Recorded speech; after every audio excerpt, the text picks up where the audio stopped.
Other than that, there's no work getting done in here. So the only thing that the move phase is doing is changing the color. If we switch over to the bad example, what we're going to do in here is everything's going to be the same, but it also requires this module called fake work, which is my fake workload to make it busy.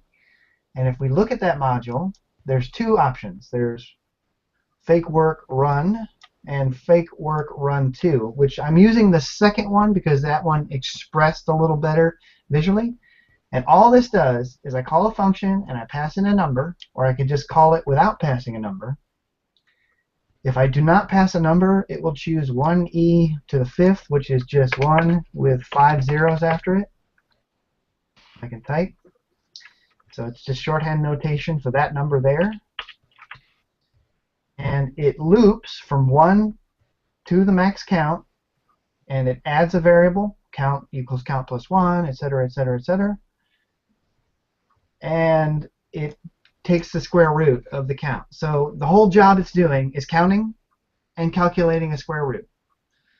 And the purpose of this is to have a fake workload that takes up a certain amount of time, and then we insert it into our bad touch listener. So if we look at the touch listener again, the workload is right here, and what it does is it calculates the random color code, sets the fill color, and at the beginning here, it does a fake run, and it does 5 times 1e to the 4, which is basically...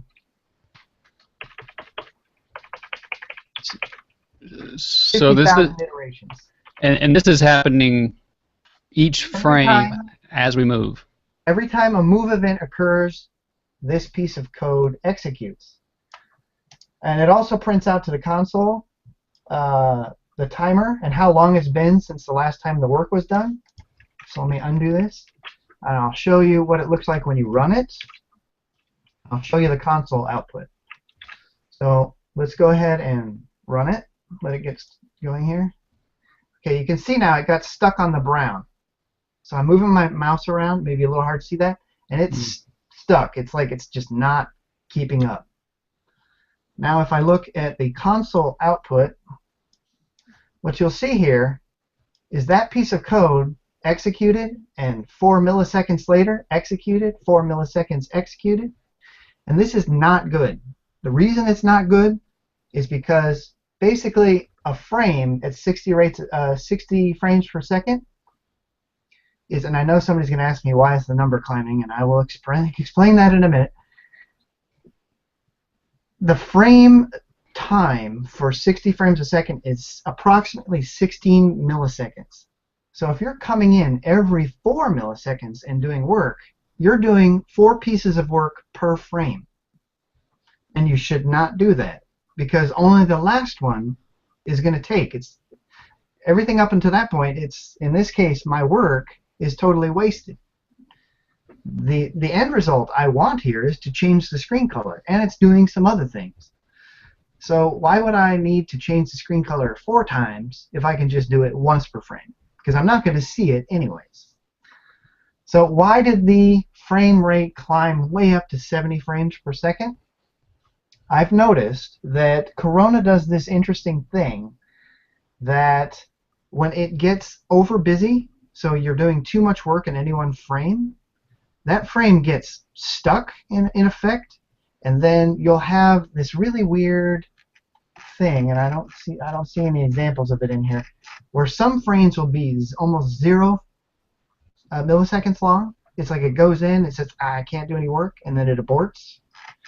And then some will be extremely long, like 10, 20 milliseconds. So in this case, we're not seeing any of that occurring. Well, you can't really tell that here. But it's easier to see with my super meter, where you can see the visual paths. You know, I've got a graph. Mm-hmm. And what you'll see is occasional frames where the graph will peak way off the chart. And what that's telling you is in the frame before, there was too much work to do, and it couldn't get it done. So it's a little harder to express here, but what ends up happening is the frame rate temporarily climbs higher. So basically, when you were moving the cursor around and you were saying it was getting hung up, and we were kind of just staying on one particular color, that's basically the representation of the work is being done in the background. Everything kind of grinds to a halt. We're seeing that one color, and then it doesn't change to the next color until the program's able to move on to the next frame. That's right. It got stuck doing this work here, Yeah. and the display just couldn't update. It wasn't able to do the update step. Okay. All right. So So what's the magic fix for this? yeah. So the magic fix for this is a very simple thing. Now, the code that you're going to get from me does it in a very naive way. And if you use SSK, there's a feature available to you that does it in a centralized location. But the principle behind this is very simple. What I do is I create a variable called last frame where I set, it's a frame counter. So it's going to go 0, 1, 2. It's just going to increment forever for every frame that executes. And then I create a enter frame listener. And so every frame, all it does is it takes the last frame and adds 1 to it. So every frame, this number is going to go up. 0, 1, 2, 3. So that's this code right here. The whole job of this piece of code is just to create a variable that increments on every frame. So if we keep that in mind, the next thing I do is in the touch listener, in the began phase, I take the object that I'm touching and I create a field called underbar last frame. You can call it anything you want. The job of this variable is to keep track of the last frame that the listener executed in. So because we're starting, I store the current last frame value. So let's just say it's 100. So I store 100 in this variable here. And then the next time this listener executes, the phase is either going to be moved or ended, in all likelihood. Those are the two most likely phases. So let's assume that it's moved. Let's say that they touch and they move their finger immediately, and they do it so fast that it hasn't actually changed to a new frame yet.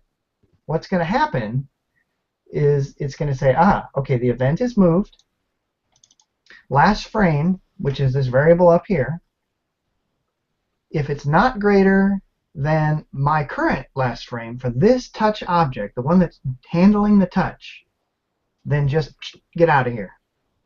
So don't do anything. Just completely skip the rest of this work.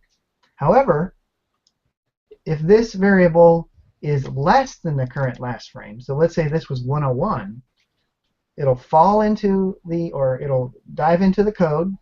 Immediately what we'll do is we'll update our counter on our object and say, keep track of the last frame you did work in is now 101, not 100. Do the work and fall out. It's purely a gatekeeper. And what this code is doing, in a nutshell, is saying, do not do more work than once per frame in the moved phase. You want to do the began work whenever it occurs. You want to do the ended work whenever it occurs.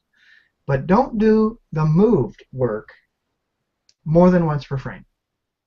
Now, I realize that in some cases, the work that was done in moved is very important, and it could occur that you get a moved frame that is skipped and an ended in the same frame, and then you wouldn't get that important work. But people can merely update the way the structure of their touch to make sure that that last bit of work gets done. Typically, this is the simple layout like this is enough. And if we run this, we can demonstrate that no matter what I do, I can't force it to do work more frequently than the frame rate. Well, let me run it again.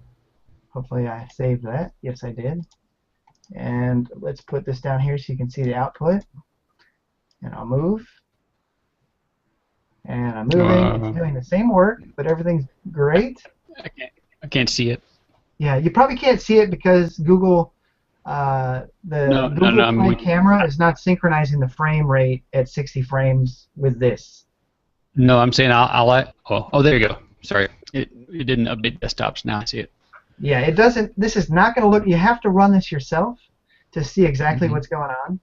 But that's why I gave the output here too. So you can see now that the frame rates occasionally are bad. Like we get one that's really short, or we get one that's really long. But for the most part, they're pretty even, and that's what we're looking for. Even is always better. Otherwise, the visual feedback you're going to get in your game is going to start to get jerky and laggy, and the whole thing, the experience just falls apart.